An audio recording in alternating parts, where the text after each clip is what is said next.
Disclaimer lang, hindi po ako OB, pero itatry po nating sagutin ito. So, hi po Doc, ask lang po, July 18 to 21 po ang regla ko, then August 26 po, nagka-spotting po, kaya lang po 10 minutes lang siya, nawala na rin. Then ngayong September 5, meron po ako ngayon, hindi po siya malakas na dugo, kapag ihi lang po, dun lang po siya natulo. Sobrang sakit po ng balakang ko po ngayon. And then, ito yung picture. Pero wag niyo nang pansinin yan para hindi kayo ma-stress. And then, yan po yung August 26. So, pinakita lang niya na may spotting. No? So, himay-himayin natin. Isipin na lang natin na regular yung kanyang cycle. So, technically, nagkaroon siya ng menstruation ng July 18 to 21. So, di ba, kailan ba natin i-expect na magkakaroon ulit siya kung siya irregular? Of course, August 18 to 21 din. Around ganong time din. Pero, kung mapapansin niyo August 26 na.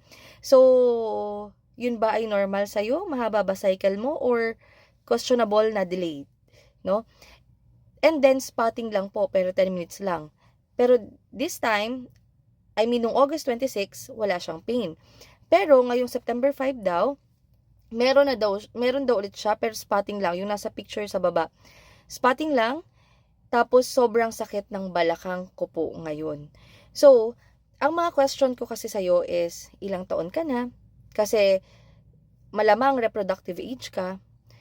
Kung meron kang contact or karelasyon, kasi, ang pinaka pwede nating isipin dyan is pregnancy.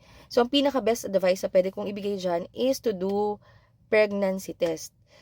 By this time, na delayed na talaga yung menstruation mo, technically, makikita na natin dyan kung positive or negative ang iyong PT. Ang reason for that advice is that, kung nagkaroon ka ng spotting, pwede kasi siya ang tinatawag nating implantational bleeding. Kasi yun yung magkasama na sperm cell at saka egg cell na nabuo, na nag-implant sa inyong matres.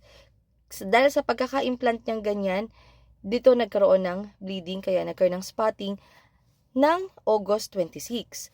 Pero, ang questionable kasi dyan is September 5, nagkaroon ka rin ng bleeding or spotting, and then sobrang sakit. Ang reason kung bakit importante na malaman mo kung pregnant ka or not is, baka mamaya, yan po ay ectopic pregnancy.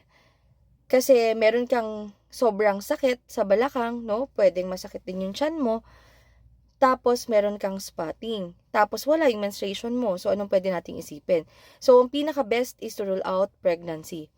At ang pinaka-best is to consult the doctor para malaman natin ano ang gagawin kasunod. Kasi baka mamaya, hindi ka nagpapa-check up or hindi ka man lang nag-check ng PT, and then maging delikado pa ang buhay mo because of delay sa iyong treatment. So, sana'y nakatulong, ingat at bawal magkasakit.